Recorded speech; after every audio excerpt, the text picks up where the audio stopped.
Ուրեմն ուզում եմ ասել, պետությունների դեմ օգտագործում են, բայց մեր դեմ հիբրիդային պատերազմը ինչով է առանձնահատուկ։ Ոչ միայն դերսից մենք ստանում ենք այդ վտանգները ու պետք է արձագանքի, նաև ներսում կան ուժեր, որոնք այդ դրսի մեսիջները ծաղկացնում, զարգացնում են։ Ես ասացի, ու ձեզ պետք է տեղյակ պահել, մեր եվրոպացի գործընկերների հետ մենք ուսումնասիրություններ անում ենք, վերջի ուսումնասիրությունները Փարիզ բուն իմաստով վերջի մեկ ամսվա ինչ են ցույց տալի։ Գլխավոր 3 նարատիվներ մեր դեմ օգտագործում են։ Ուսումնասիրությունները ինչի, Հայաստանին վերաբերող, Հայաստանի սոցցանցերի, on-line ռեսուրսների եւ հեռուստաալիքների,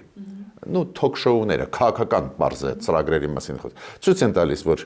մեր դեմ օգտագործում են եւ դերսից եւ ներսի ուժերը, ոչ սպառնալիքները կամ հիբրիդային քայլերը, ոչ Ղարաբաղը հանձնվել է գործող իշխանությունների կողմից, դեռ այդ ինչ չի արել իշխանությունը իրենց վրա բարդում են, երկրորդը որ այս process-ը, բարդ process-ը շատ զգայուն Ադրբեջանի հետ, ինչ որ ակնհայտ հաջողություններ կան, բայց բարդ process է գնում։ Այդ դա վերածել նրան, որ դա զիջման process է։ Կապիտուլյացիայի process, ինչը ակնհայտ սուտ է, բայց դա օգտագործում են, ու երրորդը ինչ հիմա առաջ եկավ, որ ֆալսիֆիկացվում են ընտրությունները Հայաստանում։ Դուք պատկերացնում եք,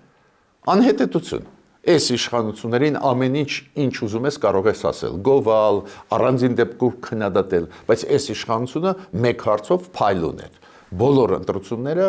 մաքուր անցկացրեցին, նույնիսկ այս ամենադաժան ընդդիմությունը բողոք չէ ուղարկել, ոչ Գյումրիի ընտրությունների հետ կապված, որ վաղարշաբաթի, ոչ էլ երկու ազգային ժողովի ընտրություններին, որոնք հիշում եք եղել են 2018 թվին եւ 21 թվին։